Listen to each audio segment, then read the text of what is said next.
I was sitting in my favorite chair on the patio, watching the hummingbirds dart between the desert willow trees, when my son David walked through my front door without knocking.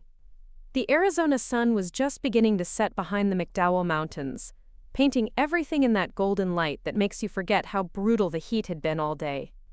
I had lived in Scottsdale for 15 years now, ever since Harold passed, and I thought I knew what peace looked like. I was wrong.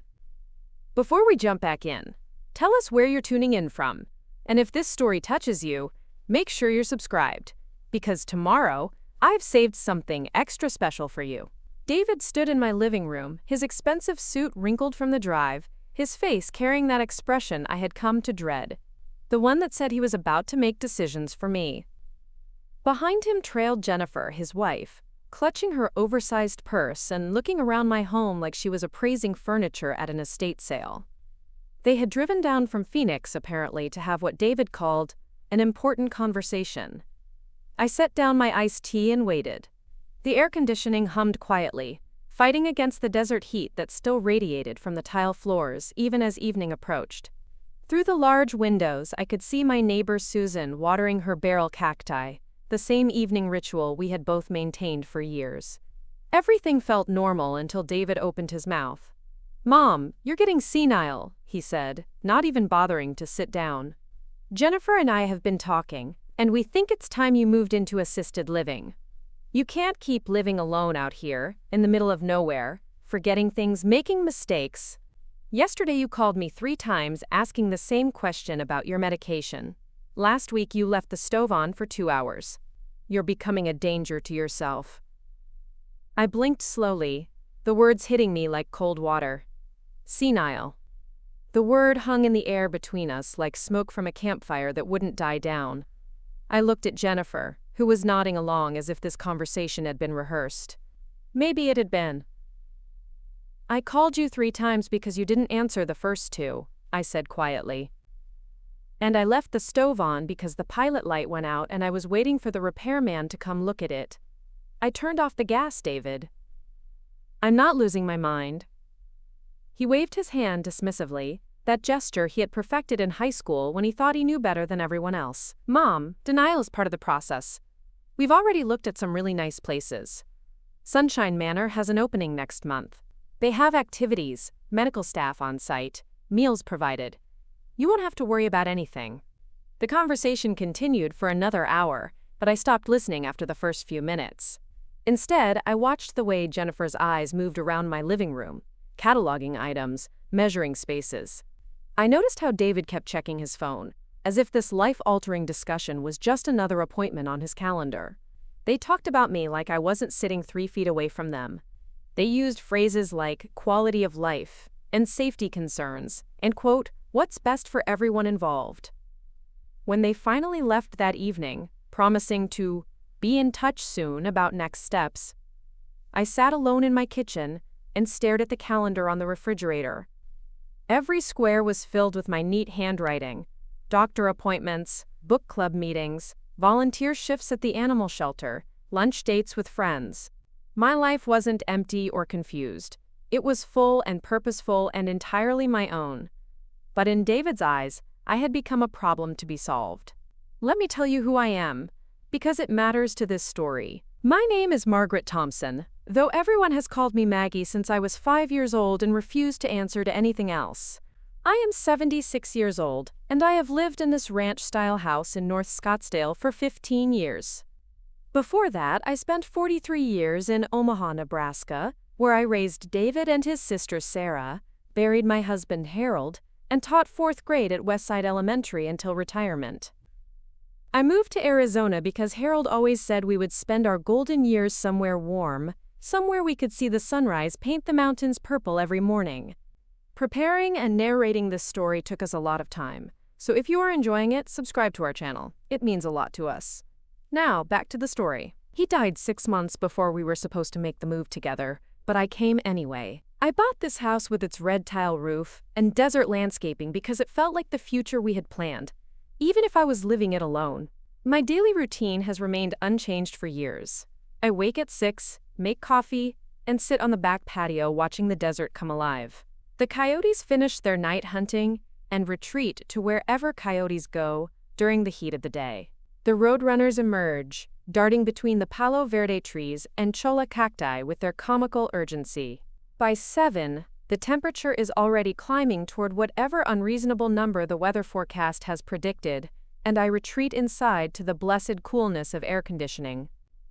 I read the newspaper cover to cover every morning, something David finds quaint and outdated. I prefer the feel of actual paper, the ritual of turning pages, the way certain articles demand to be read twice. I do the crossword puzzle in pen, not because I'm confident I won't make mistakes, but because I've learned that mistakes can be written over, worked around, transformed into something better. Twice a week, I volunteer at the Humane Society, helping to socialize the older dogs that people rarely want to adopt. The irony is not lost on me. On Thursdays, I attend book club at the community center, where 12 women gather to discuss novels and inevitably end up sharing stories about their children, their health, their fears about aging, in a world that seems designed for the young. I have friends.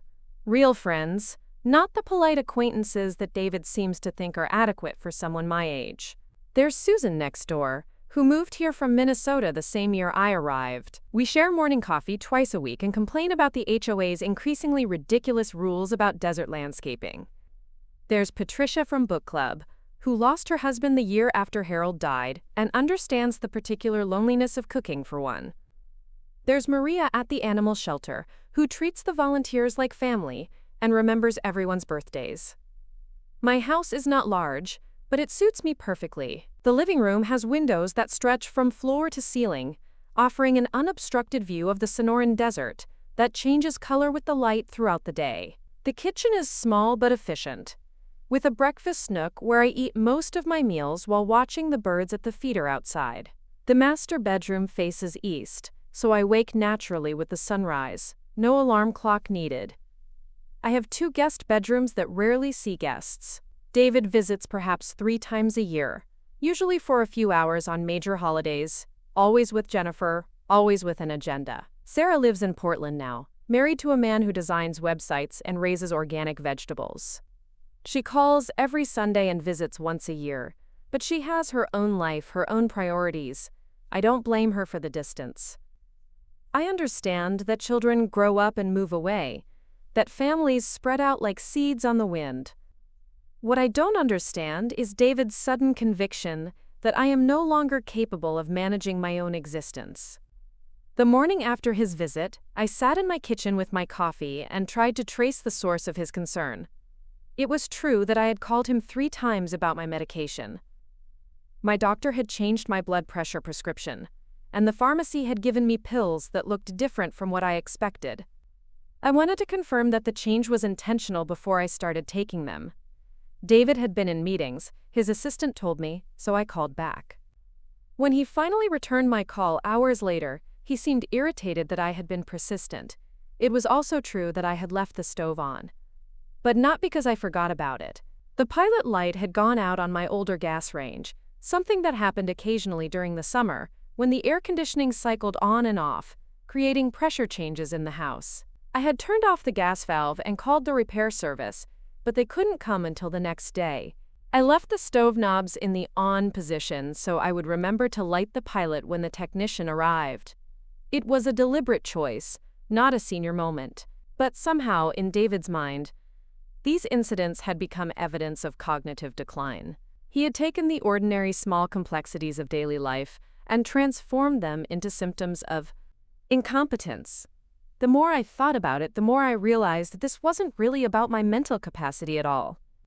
This was about control, about convenience, about the uncomfortable reality that having an aging parent requires patience and attention. David was 48 years old, a successful commercial real estate developer who specialized in strip malls and office complexes throughout the Phoenix metropolitan area. He lived in a massive house in Paradise Valley with Jennifer and their 2 teenagers, Tyler and Emma.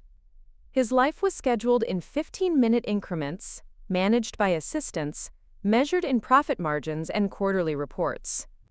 He had inherited Harold's methodical nature, but none of his warmth. Jennifer was a different creature entirely. She had married David 12 years ago, when his first wife Linda decided she preferred life without the pressure of being married to a man who worked 70-hour weeks. Jennifer seemed to thrive on that pressure. She threw charity fundraisers, served on committees, drove a white BMW that she replaced every 2 years. She treated David's family like accessories to her lifestyle, pleasant but ultimately optional. The children were strangers to me, despite my efforts. Tyler was 17, more interested in his phone than conversation. Emma was 15, polite but distant, always eager to leave when they visited.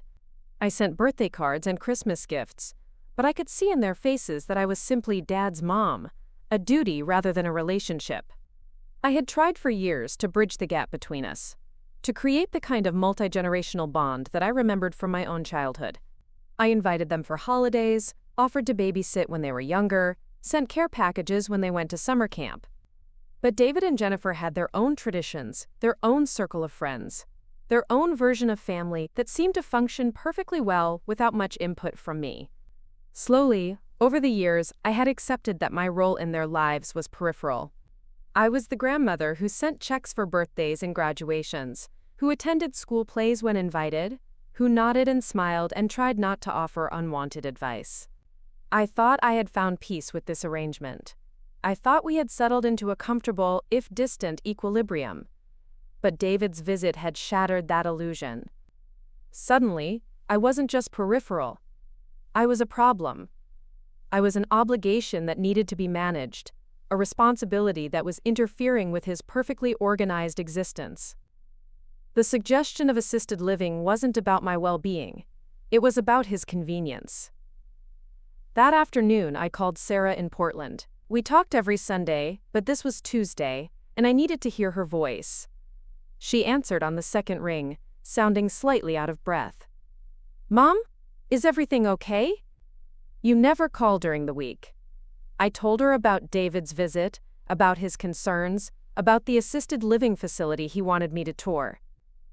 Sarah listened without interrupting, which had always been one of her gifts. Even as a child, she knew when to speak and when to simply be present. "Mom," she said finally, "do you feel like you're having memory problems? Are you concerned about living alone?" "No," I said. "I'm not perfect. I misplace my reading glasses and sometimes forget what I went to the store to buy. But I'm not senile, Sarah. I'm not a danger to myself or anyone else. I think David is just tired of feeling responsible for me." "Have you told him that?" "I tried. He doesn't listen. He's already made up his mind." Sarah was quiet for a moment. I could hear her children in the background, arguing about something trivial in the way that siblings do. Her life was full of immediate concerns, daily chaos, the beautiful mess of raising young children while working full-time. I didn't want to add my problems to her burden. "What do you want to do?" she asked.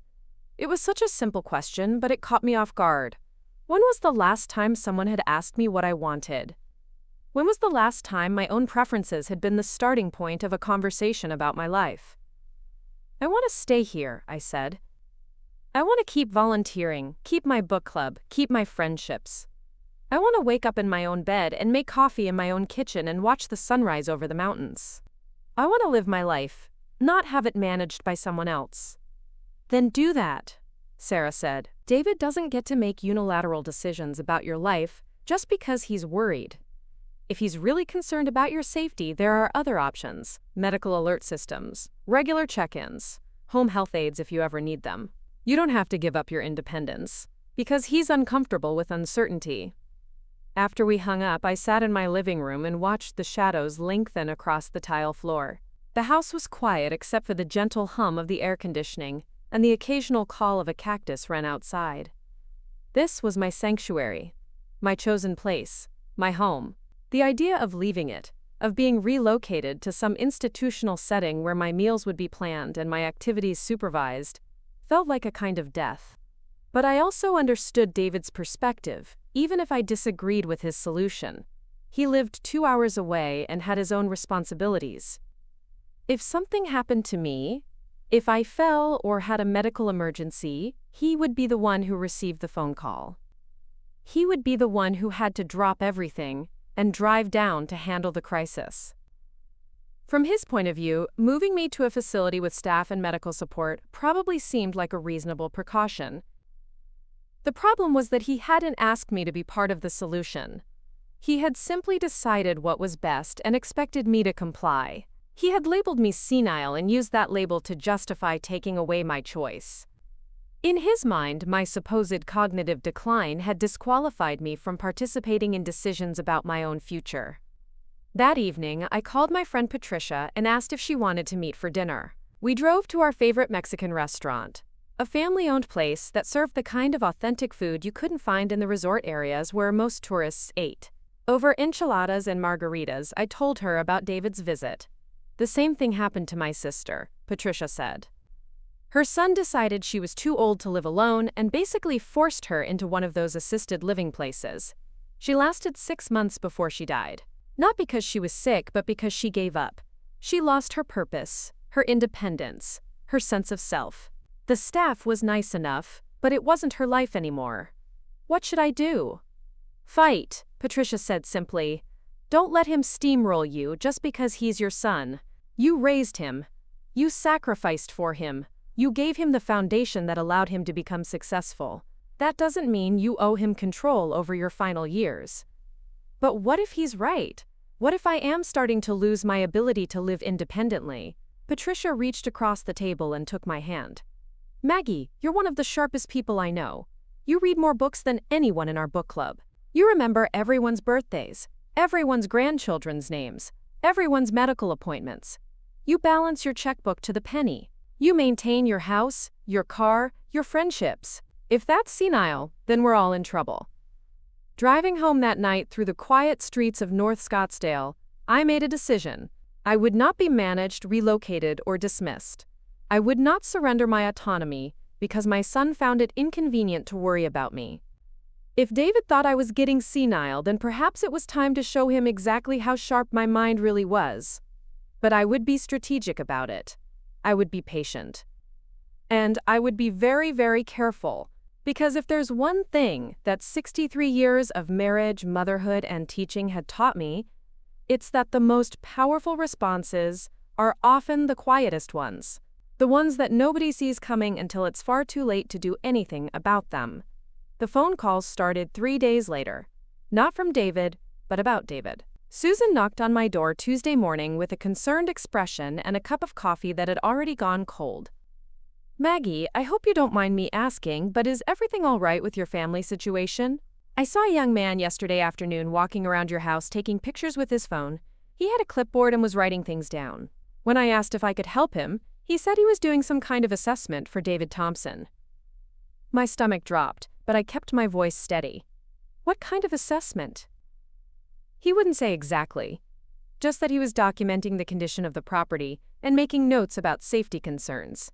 He spent a lot of time looking at your front steps, the walkway, the pool area. He even peered through your windows into the living room. I thanked Susan and waited until she left before calling David. He answered on the 4th ring, his voice distracted in that way that meant he was multitasking. Mom, I was going to call you later. Jennifer and I have been doing some research, and we think we need to move a little faster on this whole situation. I hired a home safety inspector to come take a look at your place yesterday. He found several concerning issues. You hired someone to inspect my home without telling me? Mom, we talked about this. You're not thinking clearly about these things anymore. The inspector found trip hazards, inadequate lighting, a pool that doesn't meet current safety standards. Your house simply isn't suitable for someone with mobility or cognitive issues. I walked to my front window and looked out at the walkway I had traversed safely thousands of times. The flagstone path was level and well-maintained. The lighting was adequate for my needs. The pool had been installed 15 years ago and met every safety requirement that existed at the time. David, I don't have mobility issues. And there's nothing wrong with my cognitive function. Mom, yesterday you forgot that we had this conversation scheduled. You called Jennifer asking why we hadn't heard from you, when we had specifically told you we'd be in touch this week. I felt a chill that had nothing to do with the air conditioning. I never called Jennifer. And we didn't schedule any conversation. There was silence on the other end of the line. Then David's voice, softer but somehow more unsettling. "Mom, you did call her. Around 10 in the morning. You sounded confused and asked why no one had contacted you about the assisted living arrangements. Jennifer was concerned enough to call me at work." I grabbed a pen and wrote down the time and date on the notepad by the phone. 10 in the morning yesterday, I had been at the animal shelter, helping to bathe a golden retriever named Charlie who had come in with matted fur and trust issues. Maria could verify that. The volunteer log sheet would show my signature and arrival time. "David, I was volunteering yesterday morning from 9 to noon. I never called Jennifer." "Mom, I understand that you might not remember clearly. That's exactly why we need to take action now, before something serious happens." After we hung up, I sat at my kitchen table and stared at the notepad. Either David was lying, or Jennifer was lying, or there had been some kind of misunderstanding. But the precision of the details troubled me. 10 in the morning. Specific quotes about what I had supposedly said. A phone call that had never happened being used as evidence of my declining mental state. I called the animal shelter and asked Maria to check the volunteer log from the previous day. She confirmed that I had signed in at 8:55 and signed out at 12:15. I had spent the morning working with Charlie and helping to organize the supply closet. Maria even remembered our conversation about whether the shelter should invest in a new washing machine for the dog bedding. That afternoon, I drove to the Verizon store and asked them to print out my call history for the past month. The young man behind the counter looked at me strangely when I explained that I needed to verify which numbers I had called, but he processed the request without argument. The printed records showed no calls to Jennifer's number in the past 6 weeks. I sat in my car in the parking lot, staring at the phone records, trying to understand what was happening. David genuinely seemed to believe that I had called Jennifer. Jennifer had apparently reported a conversation that never took place. Either they were deliberately constructing false evidence of my mental decline, or there was some other explanation that I couldn't see. The thought that my own son might be fabricating incidents to justify his decisions was so disturbing that I almost dismissed it immediately. But the alternative was equally troubling. If David honestly believed these conversations were happening, if he was creating memories of events that never occurred, then perhaps he was the one with cognitive issues. That evening, I called my doctor's office and scheduled an appointment for the following week. If David was going to question my mental capacity, I wanted objective medical documentation of my cognitive state. Dr. Martinez had been my physician since I moved to Arizona. He knew my medical history, my medications, my baseline mental function. If there were genuine signs of decline, he would identify them. If there weren't, I would have professional verification of my competence. The next morning brought another surprise. I was watering my desert willow trees when a woman approached from the street, carrying a briefcase and wearing the kind of outfit that suggested official business. "Mrs. Thompson?" "I'm Carol Henderson from Adult Protective Services. I understand there have been some concerns raised about your welfare and living situation. I was hoping we could chat for a few minutes." My hands tightened on the garden hose, but I kept my voice calm. "Of course. Would you like to come inside where it's cooler?" Carol Henderson was younger than I expected, probably in her 40s, with kind eyes and a manner that suggested she had dealt with delicate family situations before. She accepted my offer of iced tea and sat in my living room, looking around with the practiced eye of someone trained to assess home environments. "Mrs. Thompson, I want to be clear that this is not an investigation. Someone called our office expressing concern that you might be living in an unsafe situation or experiencing cognitive difficulties that could put you at risk. We're required to follow up on these reports, but this is just a wellness check." "Who made the report?"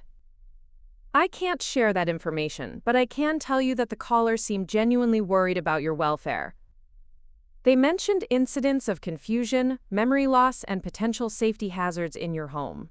We talked for nearly an hour. Carol asked about my daily routine, my social connections, my medical care, my ability to manage finances and household tasks. She observed my responses, my coherence, my understanding of the questions. She asked to see my medications and noted that they were properly organized and current. She walked through my house, checking for obvious safety issues or signs of neglect." "Mrs. Thompson, I have to say that you seem very competent and well-oriented. Your home is clean and well-maintained. You're clearly engaged with your community and managing your affairs independently. I don't see any immediate concerns that would warrant intervention. So whoever called you was mistaken? Carol hesitated. Sometimes family members become concerned about changes they perceive, even when those changes aren't clinically significant. And sometimes people call us because they're having difficulty accepting that an aging relative is still capable of making their own decisions. After she left, I sat on my patio and watched the desert afternoon unfold. The temperature was climbing toward 110 degrees, but the covered patio with its ceiling fans and misting system remained comfortable. A roadrunner darted across my backyard, pausing to drink from the shallow water dish I kept filled for the wildlife. In the distance, the mountains shimmered in the heat, their purple shadows offering the promise of cooler air that wouldn't arrive until evening. I was beginning to understand the pattern. David had decided that I needed to be in assisted living. When I resisted, he had begun documenting evidence to support his position. A home inspection I hadn't authorized. Phone calls that hadn't happened. Reports to Adult Protective Services about problems that didn't exist. He was building a case, systematically and methodically, to prove that I was incompetent to make my own decisions. The realization was devastating, not because I was afraid of losing the battle, but because it revealed something about my son that I had never wanted to acknowledge. David wasn't acting out of love or concern. He was acting out of convenience and control. He wanted me managed, contained, processed through a system that would relieve him of the uncertainty and responsibility of having an aging parent who lived independently. That evening, Patricia called to check on me. I told her about the APS visit, the home inspector, the phantom phone call to Jennifer. Maggie, you need to document everything. Dates, times, who said what. If David is building a case against your competency, you need to build one in your defense. And you need to think about getting some legal advice. I don't want to fight my own son in court. You may not have a choice. If he petitions for guardianship, claiming that you're mentally incompetent, you'll need to be able to prove otherwise. And that's exactly where this is heading. Guardianship? It's a legal process where the court determines that an adult is no longer capable of making decisions for themselves. The court then appoints a guardian to make those decisions. It's meant to protect vulnerable people, but it can be abused by family members who want control over an elderly relative's finances or living arrangements. I had never heard of guardianship proceedings outside of situations involving severe dementia or mental illness. The idea that David might pursue legal action to have me declared incompetent seemed impossible, like something that happened to other families, not mine. But as I lay in bed that night, listening to the coyotes calling across the desert, I realized that impossible things happen to ordinary people every day. Children betray parents. Families fracture over money and control. Love gets buried under resentment and convenience until it becomes unrecognizable. The next morning, I called Robert Miller, an attorney whose name I had found in the phone book. His practice specialized in elder law, estate planning, and family disputes. When I explained my situation, he agreed to meet with me that afternoon. Robert Miller's office was in a modest building near Old Town Scottsdale, decorated with southwestern art and furnished with comfortable chairs that suggested he understood his primary clientele. He was probably in his 60s, with gray hair and the kind of calm demeanor that comes from years of helping families navigate difficult transitions. Mrs. Thompson, what you're describing is unfortunately not uncommon. Adult children sometimes become impatient with the natural aging process and try to accelerate their parents' transition to managed care. The concerning part of your situation is the documentation of alleged incidents that you say didn't occur. Is that legal? Filing false reports with APS could potentially be a criminal matter, depending on the circumstances. But it's very difficult to prove intent, especially within families. More importantly for your situation, if your son does pursue guardianship, the court will look at the totality of evidence presented. Having documentation that contradicts his claims will be crucial. Robert advised me to keep detailed records of every interaction with David and Jennifer, every professional who contacted me on their behalf, every claim they made about my behavior or mental state. He suggested that I undergo a comprehensive cognitive evaluation with a geriatric psychiatrist, someone who could provide expert testimony about my mental capacity if needed. The goal isn't to prepare for war with your family, he said. The goal is to protect your right to make your own decisions about your life. If your son genuinely believes you're developing dementia, perhaps objective medical evaluation will reassure him. If he's simply trying to control your living situation for his own convenience, then having legal protection becomes important. Driving home from the attorney's office, I felt a strange combination of sadness and clarity.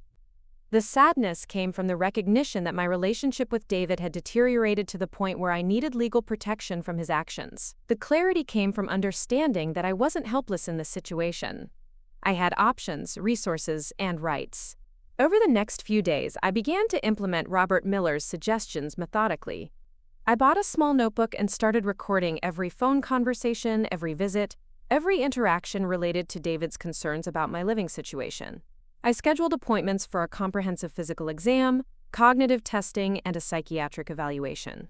I arranged for a professional home safety assessment from a company I chose myself, one that would provide an objective report rather than the biased documentation David had commissioned. I also began to pay closer attention to the details of my daily life, looking for any genuine signs that my memory or judgment might be declining. I timed how long it took me to balance my checkbook, noting any errors or confusion. I tested my recall of recent events, writing down what I had done each day and checking my accuracy against receipts, appointment cards, and other documentation. I asked my friends if they had noticed any changes in my behavior or cognitive function. The results were reassuring. My memory was excellent for recent events, and only slightly less precise for distant ones, which was normal for my age. My judgment seemed sound. My ability to manage complex tasks, like finances, medical appointments, and household maintenance, remained intact. If I was developing dementia, it was so early and subtle that it wasn't affecting my functional capacity. But the documentation process also revealed something else. Over the past 6 months, David's contacts with me had become increasingly focused on what he perceived as problems. He called to ask about my driving after I mentioned getting lost trying to find a new restaurant. He questioned my medication management after I asked him to clarify something my doctor had told me. He expressed concern about my social isolation after I canceled a lunch date due to a migraine. Every normal challenge of aging, every minor confusion or mistake, had been cataloged in his mind as evidence of decline. He wasn't seeing me as a person managing the ordinary complexities of life. He was seeing me as a problem requiring intervention. The cognitive evaluation took place on a Thursday morning at the Banner Alzheimer's Institute. Dr. Sarah Chen was a geriatric psychiatrist who specialized in assessing cognitive function in older adults. The testing was comprehensive, involving memory tests, problem-solving exercises, attention and concentration tasks, and assessments of my ability to manage daily activities. Mrs. Thompson, your cognitive function is well within normal limits for your age and education level, Dr. Chen told me when we reviewed the results. You show no signs of dementia, mild cognitive impairment, or any other condition that would affect your capacity to make decisions about your life and care. Your memory is actually quite good, and your executive function is excellent. So if my son believes I'm becoming senile, he's mistaken? Based on this evaluation, yes. It's possible that he's misinterpreting normal age-related changes as pathological decline. It's also possible that he's seeing problems that reflect his own anxiety about your aging rather than objective changes in your function. I asked Dr. Chen to provide a written report that could be shared with David if necessary. She agreed, noting that family education about normal aging was often helpful in these situations. That afternoon, I called David and asked him to meet me for dinner. We hadn't spoken since our conversation about the phantom phone call, and I wanted to try once more to address his concerns directly before the situation escalated further. We met at a restaurant halfway between Scottsdale and Phoenix, a neutral location that felt less loaded than my house or his office. David arrived looking tired and stressed, and for a moment I felt a pang of sympathy for him. Being worried about a parent's welfare was undoubtedly difficult, even if his approach was misguided. David, I've been thinking about our conversations, and I want to understand exactly what's concerning you. Can you give me specific examples of behavior or incidents that make you think I'm developing cognitive problems? He pulled out his phone and opened what appeared to be a notes app. Well, there was the medication confusion last month, the repeated phone calls, leaving the stove on, the call to Jennifer where you seemed disoriented. Yesterday, Mrs. Garcia from your HOA called me because you missed a board meeting you had committed to attend. I felt my heart rate increase. David, I'm not on the HOA board. I've never been on the HOA board. Mrs. Garcia is the president, and she's never called you about anything involving me. Mom, you told me 3 months ago that you had agreed to serve on the architectural committee. You were excited about helping to review landscaping proposals. No, David, I attend HOA meetings sometimes as a resident, but I've never volunteered for any committees, and I've never given Mrs. Garcia your phone number. We stared at each other across the table, and I saw something flicker in his eyes. Uncertainty, perhaps, or the first hint that his version of events might not be accurate. Are you saying I'm lying? I'm saying there seems to be some confusion about what's actually happening. Either you're misremembering our conversations or I am. But since these alleged incidents are being used to justify major changes in my life, I think we need to figure out which one of us is having memory problems. I pulled out copies of my phone records, my cognitive evaluation results, and the documentation I had been keeping. David, I had myself tested by a geriatric psychiatrist. I'm cognitively normal. I also have phone records showing that I never called Jennifer. And I can verify my whereabouts during times when you claim I was confused or making concerning calls. David looked through the papers, his expression shifting from confidence to confusion to something that might have been embarrassment. For several minutes, neither of us spoke. I don't understand, he said finally. Jennifer told me about the phone call. She seemed genuinely concerned. Then maybe you need to ask Jennifer some questions. The drive home that night felt longer than usual. The desert darkness was complete, broken only by my headlights and the occasional glow of house lights in the distance. I had given David copies of all my documentation and asked him to review everything carefully before we made any more decisions about my living situation. But I was no longer optimistic that facts and evidence would resolve our conflict. There was something else happening here, something more complicated than simple concern for my welfare. Either David was deliberately constructing false evidence, or he was so invested in his narrative of my decline that he was creating memories of events that never occurred. Neither possibility offered much hope for rebuilding trust between us. But at least now I understood what I was dealing with, and I was no longer willing to be a passive participant in decisions about my own life. The real question was what David would do with the information I had given him. Would he acknowledge his mistakes and back off from his pressure for me to move to assisted living? Would he admit that his concerns had been overblown or based on misinformation? Or would he double down on his position, finding new ways to justify his belief that I was incompetent to make my own decisions? I suspected I would find out soon enough. I didn't hear from David for 5 days after our dinner meeting. The silence felt ominous, like the stillness that settles over the desert before a monsoon storm.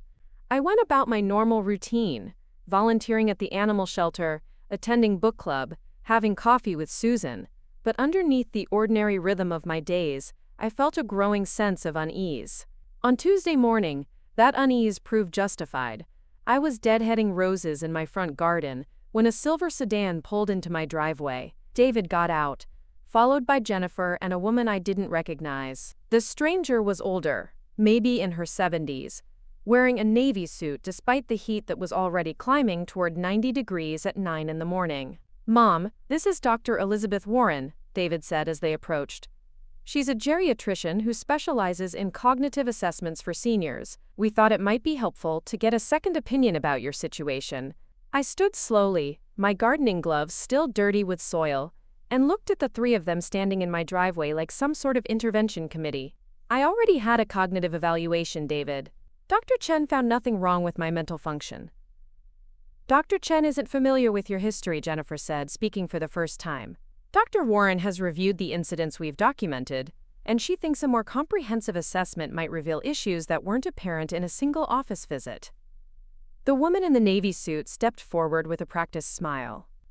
Mrs. Thompson, I'm not here to upset you. I just thought we could have a friendly conversation about how you're managing day to day. Sometimes family members notice changes that formal testing doesn't capture. Something about her tone set my teeth on edge.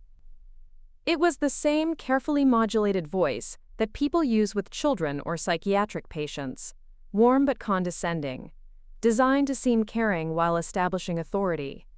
"I'm managing perfectly well," I said, "and I wasn't expecting visitors this morning. I have plans." "What kind of plans?" Dr. Warren asked, pulling out a small notebook. "Are you meeting friends? Do you have appointments?" The question felt like a trap. If I said I was meeting friends, she might ask for details that could be verified. If I mentioned appointments, she might want specifics about times and locations. I realized that she was already conducting an assessment, cataloging my responses, looking for signs of confusion or fabrication. "I'm going to the library," I said truthfully. "I volunteer there on Tuesday mornings, helping to organize the children's book section." "That's wonderful," Dr. Warren said, making a note. "How long have you been volunteering there?" "About 3 years." "And do you drive yourself?" "Yes." "Do you ever have trouble finding your way? Difficulty remembering where you parked? Confusion about which route to take?" I felt like I was being interrogated rather than evaluated. Each question seemed designed to elicit admissions of problems or confusion. "No, I don't have any of those difficulties." David shifted uncomfortably beside Jennifer. "Mom, maybe we could go inside and talk more privately. It's getting hot out here." "I need to leave for the library in 20 minutes, I said. "If you want to have a conversation, we can do it now, or you can call and schedule a time that works for both of us." Dr. Warren glanced at David with an expression that seemed to communicate something between them. "Mrs. Thompson, your son is concerned that you might not be making the best decisions about your safety and care. He's mentioned several incidents that suggest you might benefit from additional support." "What incidents?" She consulted her notebook. "Confusion about medications. Multiple phone calls about the same issues. Leaving appliances on. Forgetting commitments. Disorientation during phone conversations. Those incidents either didn't happen or have been misrepresented," I said firmly. "I have documentation that contradicts every claim David has made about my behavior." "Sometimes people with early cognitive decline don't remember their confused episodes clearly," Dr. Warren said gently. "The mind protects itself by filling in gaps or creating alternative explanations for concerning behaviors." I stared at her, understanding suddenly that this wasn't really an assessment at all. This was a performance, a scripted interaction designed to create the appearance of professional evaluation while reinforcing predetermined conclusions about my mental state. "Dr. Warren, what's your relationship to my son? Are you providing this evaluation as a favor, or are you being paid for your services?" "I'm a consultant," she said carefully. "I help families navigate difficult decisions about aging and care transitions." "Are you licensed to practice medicine in Arizona?" For the first time, she hesitated. "I'm a licensed social worker with specialized training in geriatric assessment." "So you're not actually a doctor?" "I have a doctorate in social work." I looked at David, who was staring at the ground. "You introduced her as a doctor, implying she was a physician. You brought someone to my home under false pretenses to conduct an unauthorized evaluation based on incidents that never happened." "Mom, you're being paranoid," Jennifer said. "Dr. Warren is just trying to help.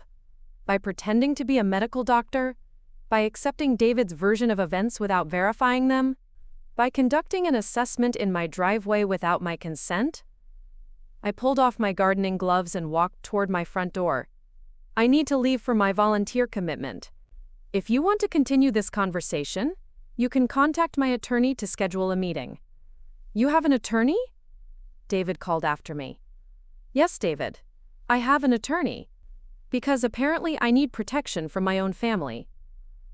I went inside, locked the door, and watched through the window as the three of them stood in my driveway for another few minutes, talking in voices too low for me to hear.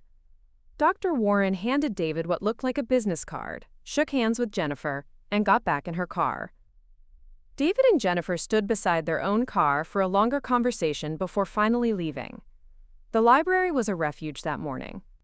The familiar smell of books and the quiet bustle of patrons checking out materials felt like normalcy in a world that had suddenly become unpredictable. I spent 2 hours organizing picture books, helping children find stories about dinosaurs and princesses, and talking with the head librarian about plans for the summer reading program.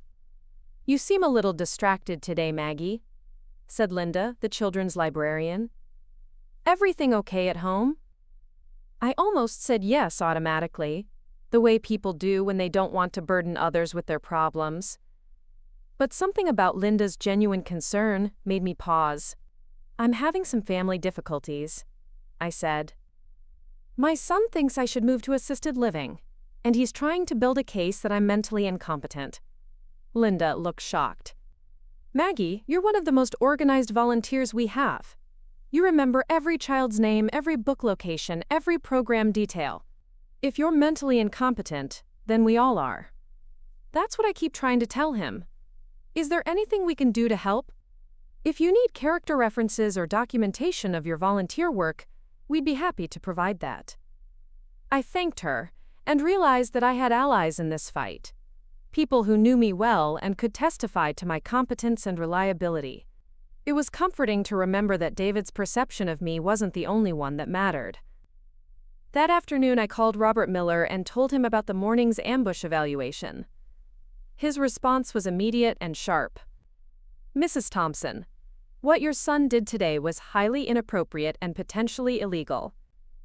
Misrepresenting someone's credentials, conducting unauthorized assessments, and attempting to manipulate you into admitting cognitive problems could constitute elder abuse under Arizona law. I don't want to file criminal charges against my own son. I understand that. But you need to send a clear message that you won't tolerate this kind of manipulation. I'm going to draft a cease and desist letter demanding that he stop these unauthorized evaluations and false documentation. We're also going to request that he provide evidence for every claim he's made about your mental state. What if he actually believes these things happened? What if he's not lying but somehow convinced himself that his version of events is true?" Robert was quiet for a moment. "That's certainly possible. People can develop false memories, especially when they're invested in a particular narrative. But from a legal standpoint, it doesn't matter whether his false claims are intentional or delusional. What matters is protecting your right to make your own decisions." That evening, I sat on my patio watching the sunset paint the sky in shades of orange and purple. The temperature had dropped to a comfortable 85 degrees, and a gentle breeze carried the scent of creosote and palo verde blossoms. This was the time of day I loved most, when the desert revealed its subtle beauty and the harsh heat of afternoon gave way to the promise of cooler night air. I thought about David as a child, the serious little boy who organized his toys and worried about rules. He had always been a planner, someone who needed to understand and control his environment. When his father died, David had stepped into the role of family protector, making arrangements and handling details with an efficiency that had impressed everyone who knew us. But somewhere along the way, his need to protect had become a need to control. His desire to help had transformed into a conviction that he knew better than everyone else what was best for them. The qualities that made him successful in business, his ability to identify problems and implement solutions, were now being turned against me in ways that felt both familiar and devastating.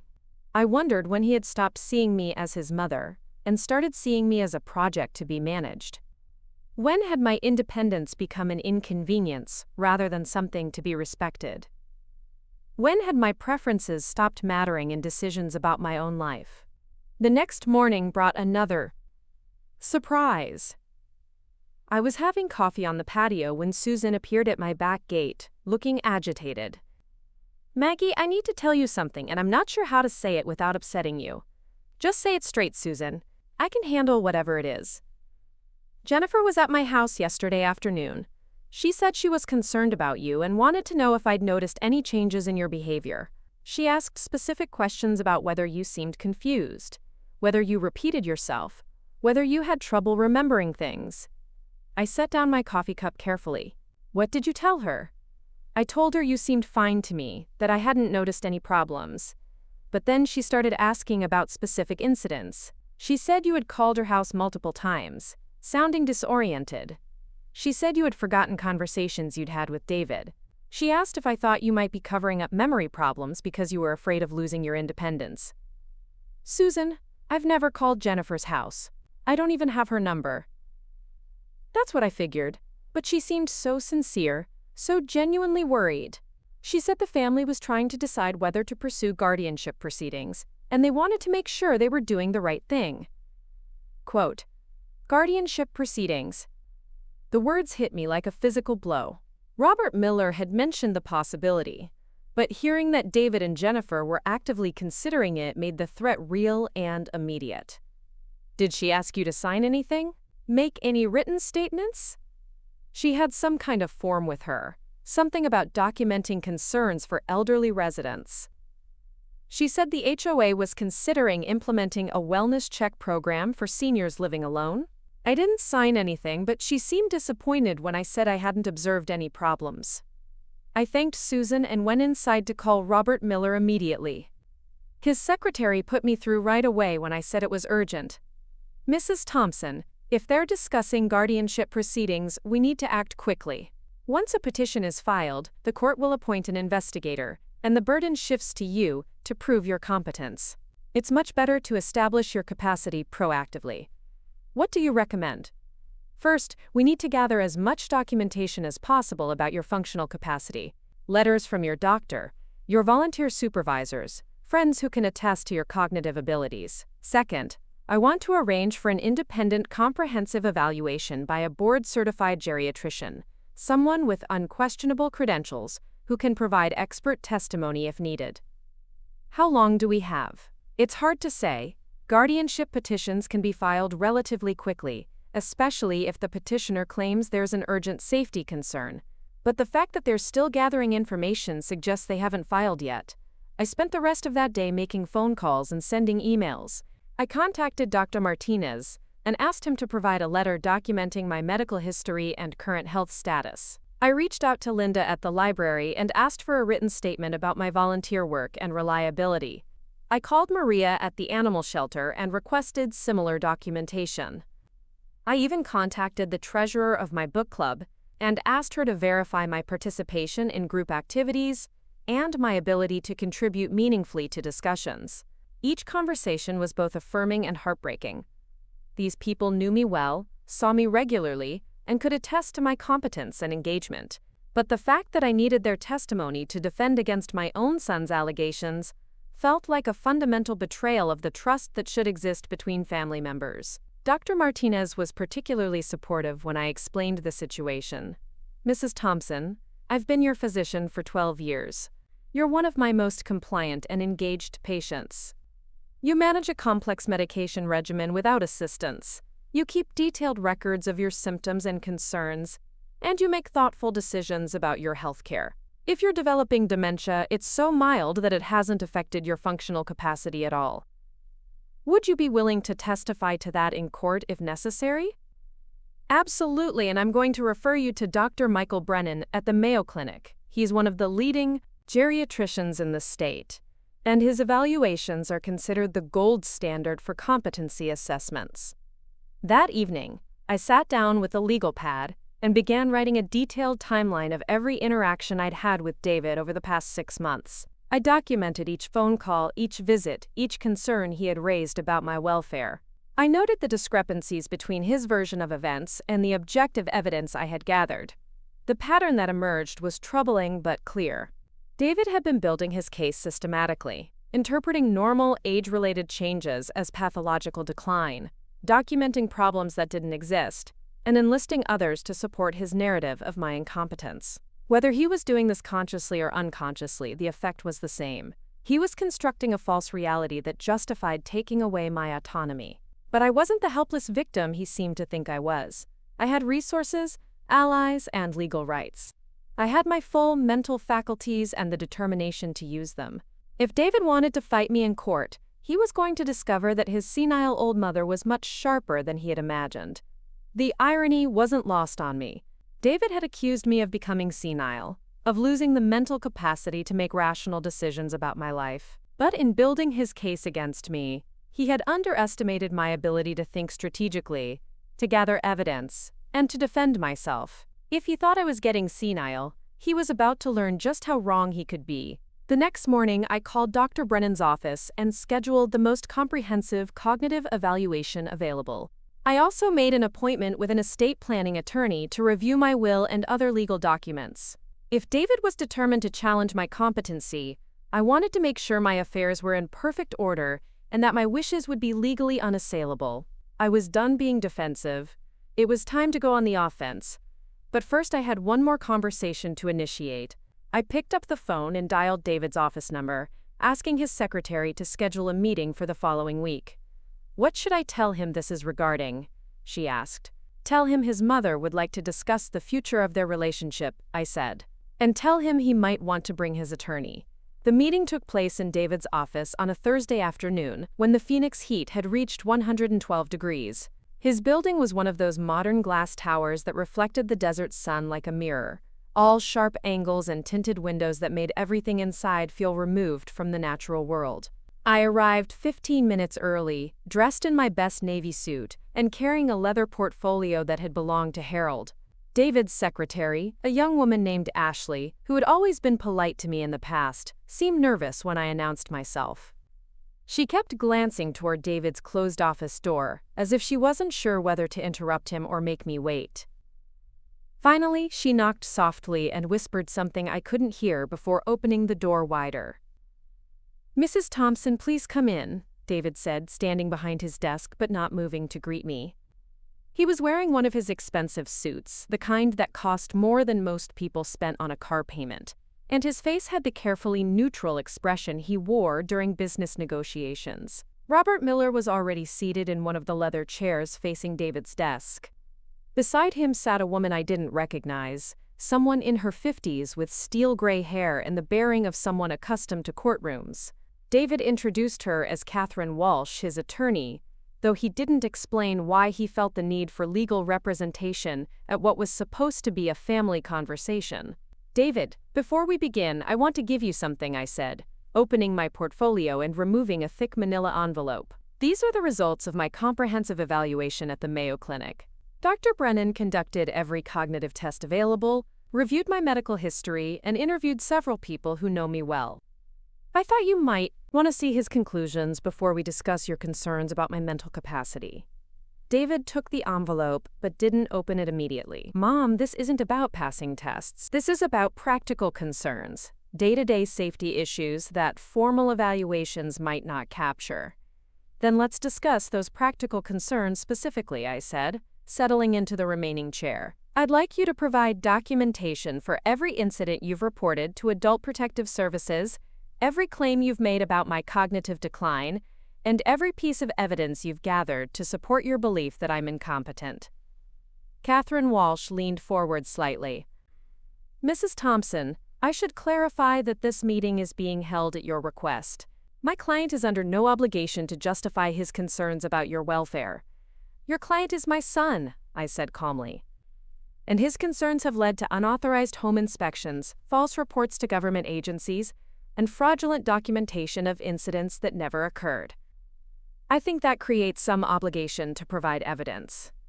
Robert Miller opened his own briefcase and removed a folder. "We have documentation that contradicts every claim Mr. Thompson has made about his mother's behavior. Phone records, medical evaluations, witness statements, and objective evidence that Mrs. Thompson is fully competent to make her own decisions. What we have," David said, his voice rising slightly, "is a dangerous situation where an elderly woman is living alone in an unsuitable environment, making poor decisions, and refusing help from people who care about her."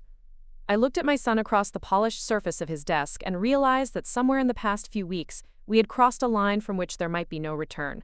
This wasn't a concerned child trying to help an aging parent. This was a power struggle between two people who had fundamentally different ideas about autonomy, respect, and family obligation. "David, open the envelope," I said quietly. He hesitated for a moment, then broke the seal and pulled out Dr. Brennan's report. I watched his face as he read, seeing the slight frown that appeared between his eyebrows, the way his jaw tightened when he reached the summary page. "Dr. Brennan concludes that I have excellent cognitive function for my age," I said when he finished reading. "No signs of dementia, no indication of impaired judgment, no evidence of the confusion and disorientation you've reported." He specifically notes that my ability to manage complex tasks, process new information, and make rational decisions is well within normal limits.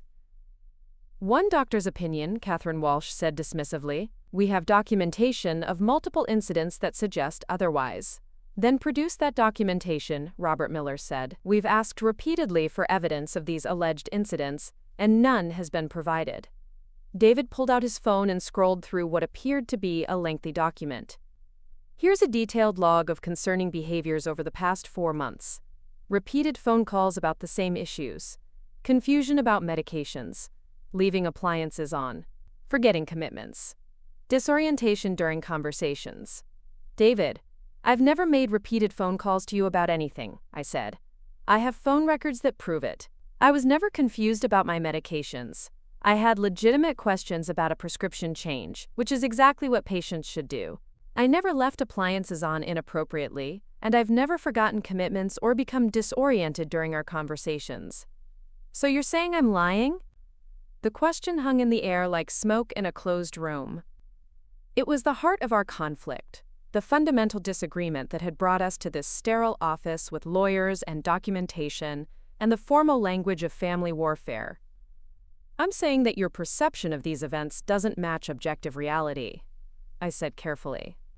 "Either you've misunderstood normal conversations and transformed them into evidence of decline, or you've deliberately documented incidents that didn't happen. I'm hoping it's the former." "Mrs. Thompson," Catherine Walsh interjected, "my client's concerns are shared by other family members.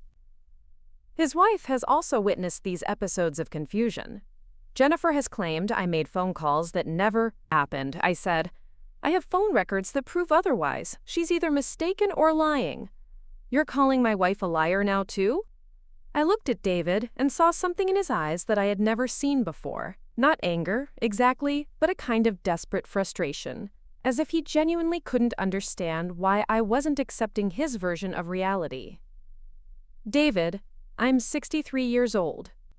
I raised you from infancy. I taught 4th grade for 30 years, which means I managed classroom dynamics, educational planning, parent conferences, and administrative requirements while raising my own family. I've balanced budgets, maintained homes, navigated medical systems, and made countless complex decisions throughout my adult life. The idea that I suddenly became incompetent at age 76, with no underlying medical condition and no observable decline in my daily functioning, is simply not credible." "People can decline rapidly," Catherine Walsh said. "Cognitive changes can be subtle at first, unnoticeable to the person experiencing them." Robert Miller pulled out another document.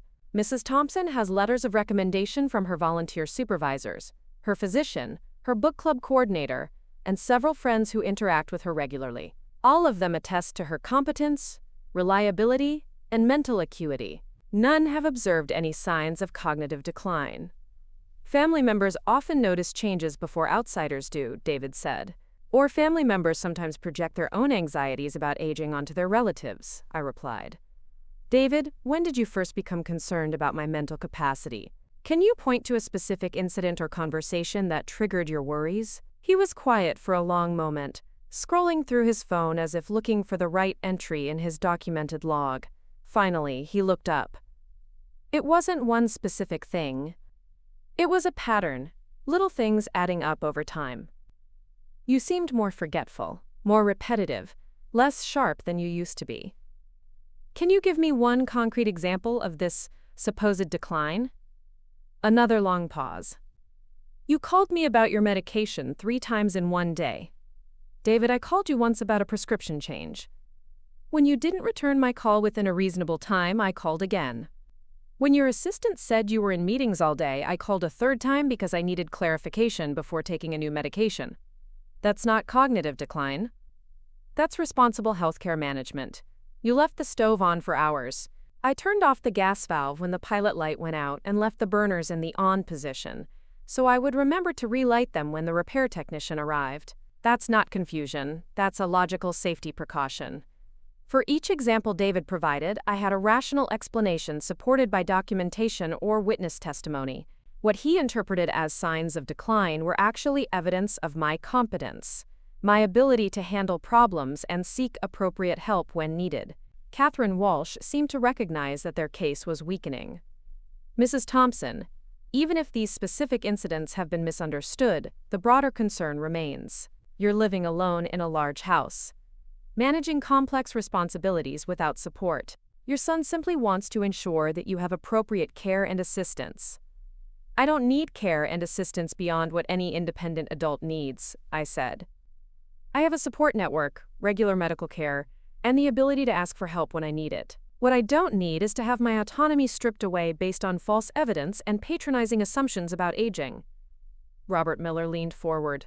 Mr. Thompson, I need to inform you that if you proceed with guardianship proceedings based on the evidence we've seen today, we will vigorously contest those proceedings. We will present expert testimony about your mother's cognitive capacity, documentation that contradicts your claims, and evidence that this action is unnecessary and potentially harmful. Furthermore, he continued, if any false statements have been made to APS or other agencies that could constitute criminal elder abuse under Arizona law, I strongly recommend that you reconsider your approach to this situation. The room fell silent except for the hum of air conditioning and the distant sound of traffic on the street below. I looked at David and tried to see past the expensive suit and the lawyer and the documentation to the child I had raised, the young man who used to call me when he had problems at work or arguments with friends. David, I know you think you're protecting me, I said softly, but you're not. You're trying to control me, and those are very different things. If you're genuinely concerned about my welfare, there are ways to address that without taking away my right to make decisions about my own life. What if you fall? What if you have a medical emergency? What if something happens and no one finds you for days? Those are risks that every person faces, regardless of age. I have medical alert systems, regular check-ins with friends, and emergency contacts. I can't eliminate all risk from my life, and I wouldn't want to. Living isn't about being perfectly safe. It's about making choices and accepting responsibility for the consequences. But you're not making good choices, David said, and there was something almost pleading in his voice. You're being stubborn and unrealistic about your limitations. I stood up, gathering my portfolio and looking down at my son with a mixture of sadness and resolve. David, the only limitation I'm facing right now is your refusal to respect my judgment. I came here hoping we could resolve this misunderstanding and find a way to maintain our relationship while preserving my independence. But I can see that you're not interested in compromise or collaboration. You want surrender. Mom, please, just consider Sunshine Manor. It's a nice place, and you'd have people around, activities, medical care on site. I've seen Sunshine Manor, I said. It's a warehouse for old people who've given up making their own decisions. I'm not ready for that, and if you knew me at all, you'd understand that I may never be ready for that. I walked toward the door, then turned back one more time. David, I'm going to give you a choice. You can drop this guardianship nonsense, stop interfering with my life, and try to rebuild some semblance of a respectful relationship with me. Or you can continue down this path and discover just how senile your old mother really isn't. What's that supposed to mean? I smiled, and for the first time in weeks I felt completely in control of the situation. It means that if you want to test my mental capacity, you might not like what you find. I'm sharper than you think, David, and I'm much more capable of protecting myself than you've assumed. I left his office that day with a strange sense of liberation. The conversation hadn't gone as I had hoped, but it had clarified the situation completely. David wasn't going to back down. He was committed to his belief that I was incompetent, and he was prepared to use legal means to impose his will on my life. But I was prepared too. More prepared than he could possibly imagine. Because while David had been building his case based on fabricated incidents and misinterpreted conversations, I had been building something else entirely, something he wouldn't see coming until it was far too late to do anything about it. If my son thought I was getting senile, he was about to learn just how wrong one person could be. 2 weeks after the confrontation in David's office, I sat in Robert Miller's conference room, signing the most important documents I had ever put my name to. The morning sun streamed through the windows, casting long rectangles of light across the polished table, where papers were arranged in neat stacks, each one representing a decision that would reshape my life and my son's future in ways he couldn't yet imagine. "Are you absolutely certain about this course of action, Mrs. Thompson?" Robert asked as I reached for the final set of documents. "Once these papers are filed, there's no undoing what you're setting in motion." I paused, my pen hovering above the signature line, and thought about the boy David used to be. The serious child who built elaborate towers with blocks and cried when other children knocked them down. The teenager who worked summers at construction sites to save money for college. The young father who called me in panic when Tyler had his first fever, desperate for reassurance that everything would be okay. But that David had been replaced by someone I barely recognized, someone who thought love meant control, who confused protection with domination, who believed his anxiety about my aging gave him the right to dismantle my independence piece by piece. "I'm certain," I said, and signed my name with steady hands.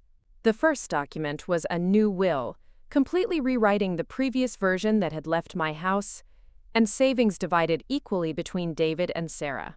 The new will was much more specific about my intentions, and much less generous to children who couldn't respect their mother's autonomy. The second document established the Margaret Thompson Foundation for Senior Independence, a nonprofit organization dedicated to providing legal assistance and advocacy for elderly people facing unwanted guardianship proceedings. My house, my savings, and my retirement accounts would fund this foundation, ensuring that other families wouldn't have to navigate the kind of manipulation and false documentation that David had employed against me. The third set of papers created a revocable trust that would manage my assets during my lifetime and distribute them according to my wishes after my death.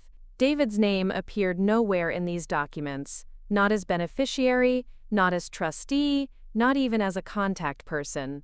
But the most important document was the letter I had written to accompany everything else. Robert had advised against including it, saying that emotional explanations could complicate legal proceedings, but I insisted. Some things needed to be said clearly, even if they would never be fully understood. "When do you want to notify David about these changes?" Robert asked as his secretary notarized the final signatures. "Today," I said. "I want him to receive everything this afternoon while I'm safely out of state." That evening, I boarded a flight to Portland, Oregon, carrying only a small suitcase and a sense of freedom I hadn't felt in months. Sarah met me at the airport, her face full of concern and questions she wasn't sure how to ask. "Mom, are you okay? Your phone call yesterday was so cryptic. You said you were coming for a visit but wouldn't say why or for how long." "I needed to get away from Arizona for a while," I said as we drove through the Oregon rain toward her house. "Your brother and I have had a disagreement about my living situation. I thought it might be better to let him process some new information without me being available for immediate confrontation." "What kind of new information?" "The kind that will teach him not to underestimate his senile old mother." Sarah's house was everything David's wasn't. Warm and slightly chaotic, filled with children's artwork and books stacked on every surface. Smelling like cinnamon and coffee, and the kind of contentment that comes from accepting life's imperfections. Her husband Mark welcomed me with genuine warmth, and their children, 8-year-old twins named Lucy and Sam, treated my arrival like an exciting adventure rather than an inconvenient obligation. For 3 days, I helped with homework and bedtime stories, cooked meals that actually got eaten by people who seemed happy to share them with me, and remembered what it felt like to be valued for my presence, rather than managed like a problem. Sarah didn't ask intrusive questions about my mental capacity or suggest that I needed supervision. She simply included me in the rhythm of her family's life and let me contribute in whatever ways felt natural. On Thursday afternoon, my phone rang. David's name appeared on the screen, and I let it go to voicemail. He called 6 more times over the next hour, each call immediately following the previous one, before finally leaving a message. "Mom, I don't understand what's happening. I received some papers from your attorney today, and I think there's been some kind of mistake. Can you please call me back as soon as possible? This is urgent." I deleted the message without responding and turned off my phone. That evening, Sarah and I sat on her front porch drinking tea and watching her children play in the yard. The Oregon autumn was spectacular, all golden light and red leaves, the kind of beauty that makes you understand why people endure months of rain for moments like this. "Mom, I know you don't want to talk about whatever's happening with David, but I'm worried about you." This isn't like you to be secretive or dramatic. I'm not being dramatic, I said.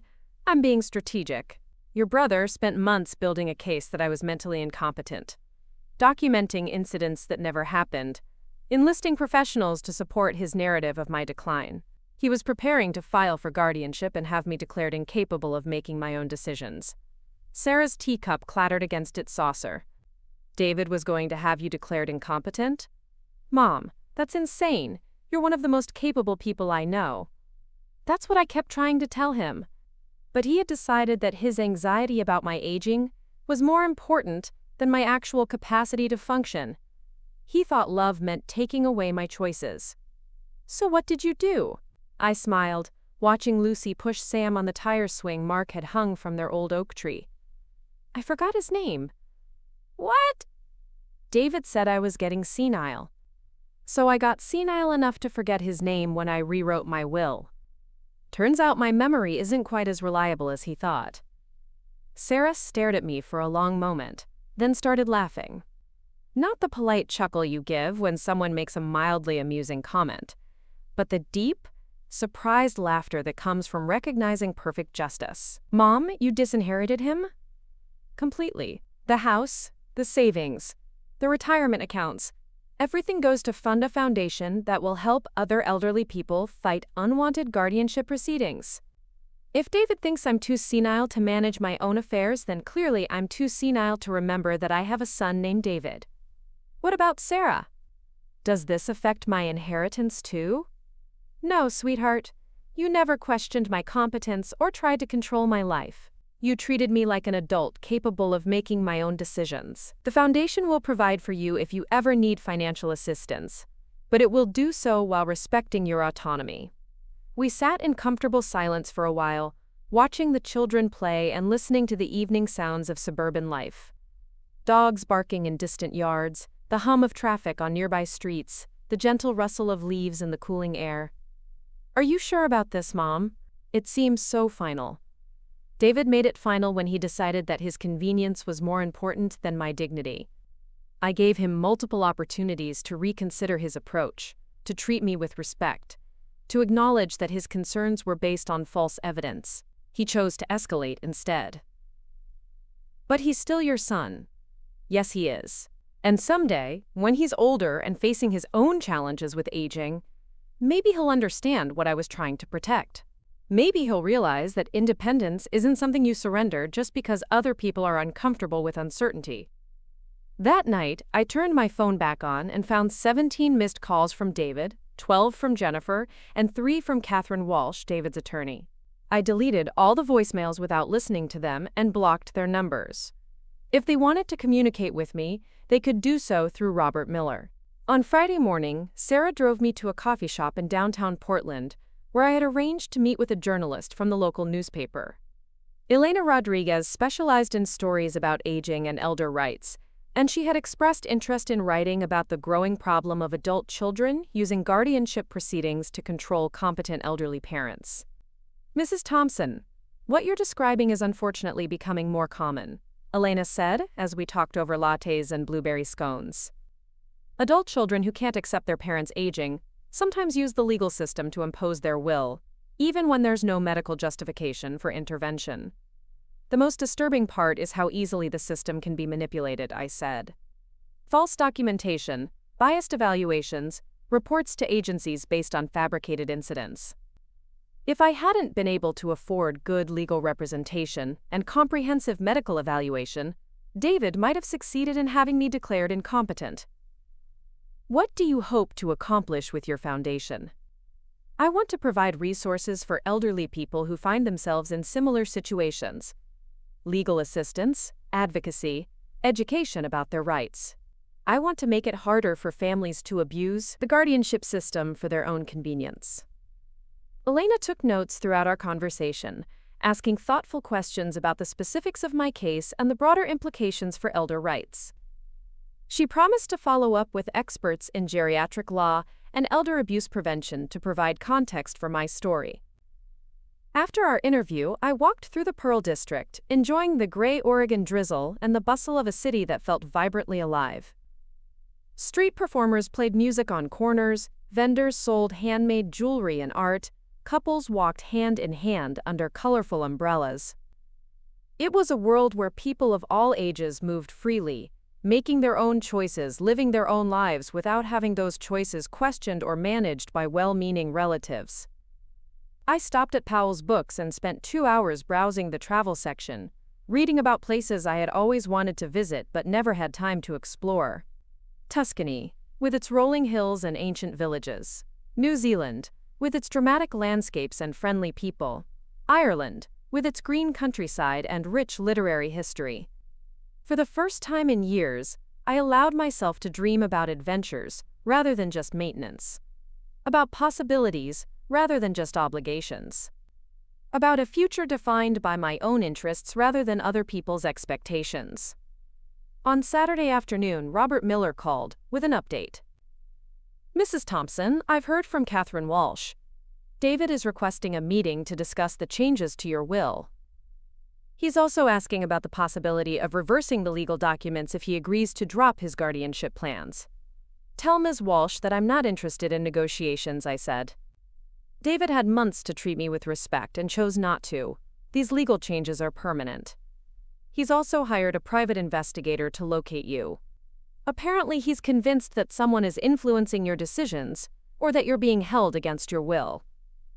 I laughed, startling a group of teenagers who were walking past Sarah's house. Of course he has. It's easier to believe that I'm being manipulated than to accept that I'm capable of making my own decisions. Even after everything that's happened, he still can't acknowledge my agency. The private investigator contacted our office asking about your whereabouts. I told him that you're traveling voluntarily and that any attempt to locate or contact you without your permission could constitute harassment. Good. Let David waste his money chasing shadows. Maybe it will give him time to think about how we got to this point. That evening, the whole family gathered for dinner at Sarah's house.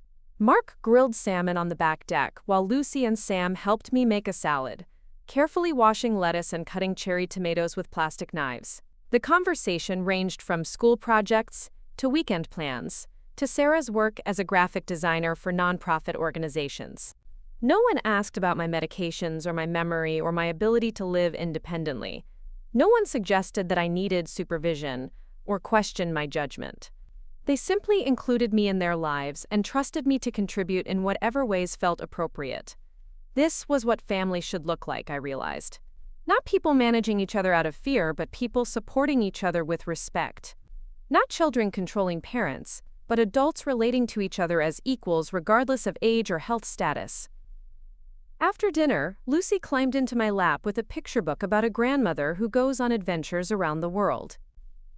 As I read to her about hot air balloon rides and African safaris, I realized that I had spent too many years limiting my own adventures because I thought I needed to stay close to home in case David needed me. But David didn't need me, he needed to control me, which was entirely different, and I was finally free to live my life according to my own priorities rather than his anxieties. On Sunday morning, I booked a flight to Tuscany departing the following month. I also reserved a spot on a small group tour of Ireland for the spring and signed up for Italian language classes at the Scottsdale Community College. If I was going to be traveling to new places, I wanted to be able to communicate with the people I met along the way. When I returned to Arizona the next week, my house felt different. Not smaller or emptier, but more purely mine. The rooms held only my choices, my preferences, my vision of how life should be lived. There were no competing agendas, no one questioning my decisions, no atmosphere of judgment or control. I spent Tuesday morning at the animal shelter, helping to socialize a new group of dogs that had been rescued from a hoarding situation. The work was challenging and rewarding, requiring patience, intuition, and the kind of emotional intelligence that doesn't decline with age. Maria, the shelter director, pulled me aside as I was leaving. "Maggie, I don't know what's changed for you lately, but you seem different, lighter somehow, more energetic." "I've made some difficult decisions about family relationships," I said. "It turns out that cutting ties with people who don't respect your autonomy can be quite liberating." "Good for you." Too many people our age think they have to tolerate disrespectful behavior from their children just because they're family. But respect should go both ways, regardless of age. That afternoon, I received a call from Elena Rodriguez. Her article about elder rights and guardianship abuse had been picked up by several national publications, and she had received dozens of calls from people in similar situations. "Mrs. Thompson, would you be willing to speak at a conference about elder rights next month? The National Association of Elder Law Attorneys is having their annual meeting in San Francisco, and they're very interested in hearing from someone who successfully fought unwanted guardianship proceedings." I agreed immediately. If my experience could help other families navigate these challenges with less trauma and better outcomes, then something positive would have emerged from David's betrayal. 3 weeks later, I stood before an audience of attorneys, social workers, and advocates, telling my story and explaining how the Margaret Thompson Foundation would work to protect elderly people from unwanted legal intervention. The response was overwhelming, with dozens of people approaching me afterward to share their own stories and ask about resources for their clients or family members. But the most meaningful moment came when a woman in her 80s approached me with tears in her eyes. "Mrs. Thompson, my son has been trying to have me declared incompetent for 2 years. He's filed false reports, hired biased evaluators, and made my life miserable. I thought I was alone in this fight. Thank you for showing me that I'm not." "You're not alone," I told her, "and you're not powerless. Don't let anyone convince you that age means you have to surrender your right to make your own decisions." 6 months later, I was sitting in a cafe in Florence, Italy, practicing my Italian with a local woman named Juliana, who had become my unofficial tour guide and new friend. My phone buzzed with a text message from Sarah, sharing photos of Lucy and Sam's latest school performance. I had not heard from David since the day he received my legal documents. Robert Miller had fielded several calls from Catherine Walsh in the early weeks, all attempting to negotiate some reversal of my decisions, but I had instructed him to decline all such requests. Sarah told me that David was struggling to understand what had happened, that he genuinely seemed to believe his actions had been motivated by love and concern. Jennifer apparently was furious about the financial implications and had been pressuring David to contest the will. But there was nothing to contest. I had been thoroughly evaluated by multiple medical professionals and found completely competent. The legal documents had been properly executed with appropriate witnesses and notarization. My decisions had been made with full knowledge of their consequences and with the benefit of excellent legal counsel. If David wanted to challenge my mental capacity in court, he was welcome to try. But he would discover that his senile old mother had been much more thorough in her planning than he had ever imagined. That evening, as I walked along the Arno River, watching the sunset paint the ancient buildings in shades of gold and amber, I realized that I had never felt more like myself. Not the version of myself that had been defined by other people's needs and expectations, but the authentic person who had always existed underneath all those roles and responsibilities.